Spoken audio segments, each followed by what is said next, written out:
afraid of the dark?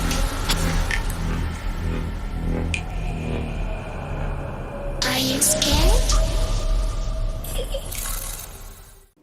Hello and welcome to the Surrey Supernatural YouTube channel. My name is Graham and I run the Surrey Supernatural Investigations Facebook group. Today I will tell you about the exorcism of Michael Taylor. Please be warned there are some gruesome details told within this story.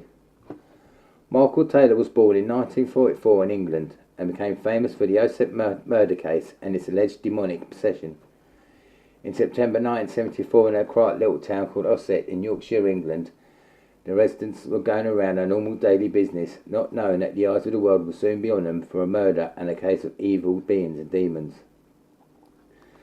Michael worked as a butcher and was married to a woman called Christine, and together they had 5 children and a pet poodle, and were happily living in Ossett. The neighbours described the Taylors as a happy, pleasant and cheerful couple, with Michael being considered as a kind and loving dad and husband. Michael, however, suffered from bouts of depression due to a back injury that he suffered a few years earlier. However, the events that were to unfold on that chilly autumn day would possibly change the views in Ossett. The population of Ossett was a deeply religious community, with most of the regulars attending a local church. However, the Taylors were not particularly devout and would occasionally miss the church services.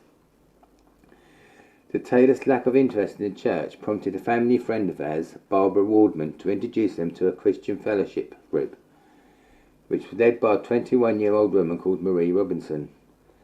Michael, who previously was not interested in religion, suddenly started going to regular meetings of the group. It was soon apparent to members of the group that Michael was infatuated with Marie and her teachings, and soon Michael was to succumb to the young preacher's spell. Michael started to spend more and more time with the young woman, attending more meetings and gatherings of the group. Michael would even join Marie in a service where they would use the power of God to exorcise people of their sins. Together they would sometimes stay up all night, making the sign of the cross each other, supposedly to warn off the evil power that they believed was involved with the full moon.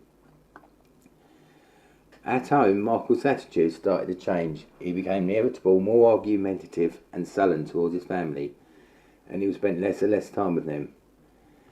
This was a complete change to the normal, charming and peace-loving man that Michael was, and it was assumed that in some way the church was having some kind of negative influence over him. It got to the point that people around him, and notably his wife, noticed his rather strange and erratic behaviour, and his strange obsession with Marie. During one meeting of the church, Christine decided she had had enough, and decided that she would confront Michael about his strange behaviour. Christine told Michael that she thought he was being unfaithful and accused him of having an affair with the young preacher. Michael's behaviour suddenly, without warning, took a turn for the worse, and Michael himself described that he felt an evil influence all of a sudden come over him. All of a sudden, Michael turned and took his fury out on Marie, lashing out at her and tackling her physically and verbally. It got to the point where several churchgoers had to restrain Michael, as they thought it would get to the point that people would be seriously hurt. Marie later explained what actually happened, and I'll quote, "I suddenly glanced at Mike, and his whole features changed. He looked almost bestial. He kept looking at me, and there was a really wild look in his eyes. I started screaming at him out of fear. I started speaking in tongues. Michael also screamed at me in tongues. I was on the verge of death, and I seemed to come to my senses. I knew that only the name of Jesus would save me, and I started saying over and over again, Jesus. When Christine heard me calling on the name of Jesus, she started saying it too, and I believe firmly that it was only by calling on his name that I was not killed." After this terrifying incident, Michael would claim that he had no recollection of the incident. After this strange violent outburst, the very next day, Michael received forgiveness from both the church and Marie herself. However, no one could ever fully forgive Michael for what had happened, and a close eye was kept on his behaviour from then on. To the people watching Michael's behaviour, it did not seem to be changing, but in fact it seemed that his insanity seemed to be getting worse. This alerted several local ministers, who realised that in fact it was possible that he may be under the influence of some demonic forces. The local vicar watching Michael's behaviour came to the conclusion that in fact Michael would be in need of an exorcism. 2 ministers were brought in to perform the exorcism. One was Father Peter Vincent, and the other was Reverend Raymond Smith. The date and time for the exorcism was set, and it was to be performed at midnight on the 5th of October 1974 at St Thames's Church in nearby Barnsley. That night the two ministers started to perform the rather harrowing ritual that would last all night and well into the next morning. As soon as the exorcism started, Michael started to behave strangely. He started to suffer uncontrollable convulsions and fits of scratching, biting and spitting, which led to Michael being tied down for the minister's safety.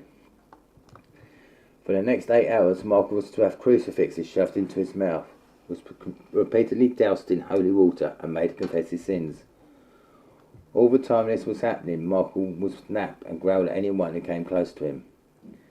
The two priests in charge of the exorcism came to the conclusion that Michael had over 40 demons possessing him. These demons included ones that represented incest, bestiality, blasphemy and carnal knowledge.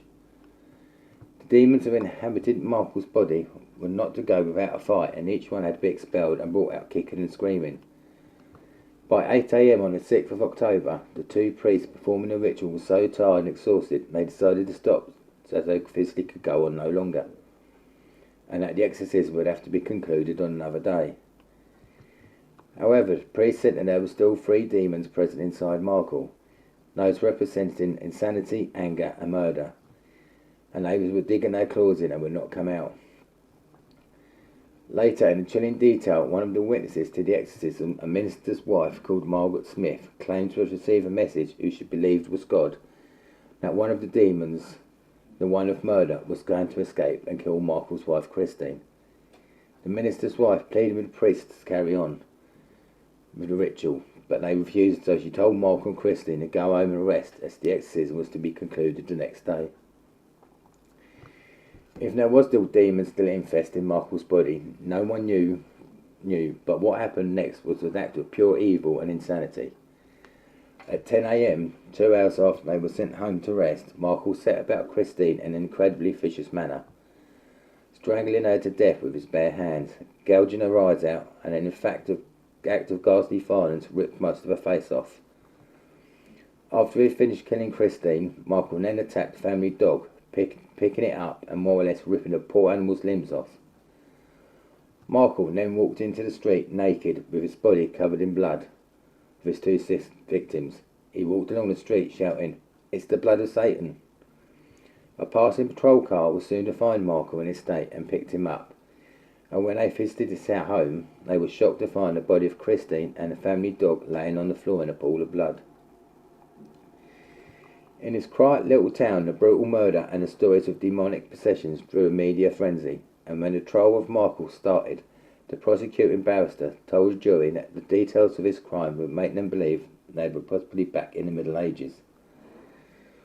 All through the trial, Michael was set to protest his innocence, claimed that he could not remember anything of his terrible crime, and that he was under the influence of some dark supernatural forces. He also claimed that he had the impression that in fact Christine was the one that was infested with the demons. During the trial, it was claimed that the Christian fellowship the Taylors visited was in fact a fanatical cult which influenced Michael with mind control and causing any mental issues that he may have to get worse. Blame was also levelled at the exorcism itself, claiming that it fed off the warped ideals and beliefs of the group itself. With all its possible negative influences, the prosecution claimed that this would have had an effect on an already sleep-deprived man, pushing him over the edge into the realm of madness.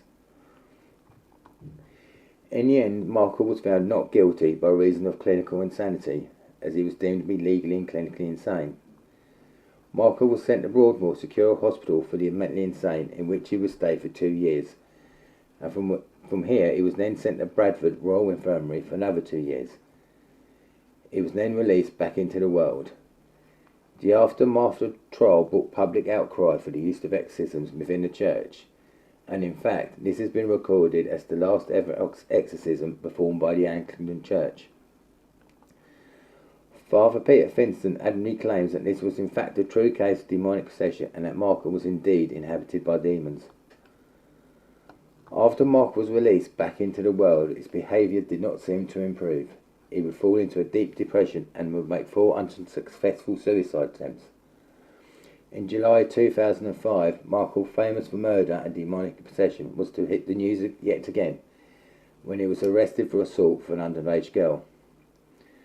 During this trial, it was decided that his previous trial had no bearing on this crime and that he was a low to medium risk of re-offending again.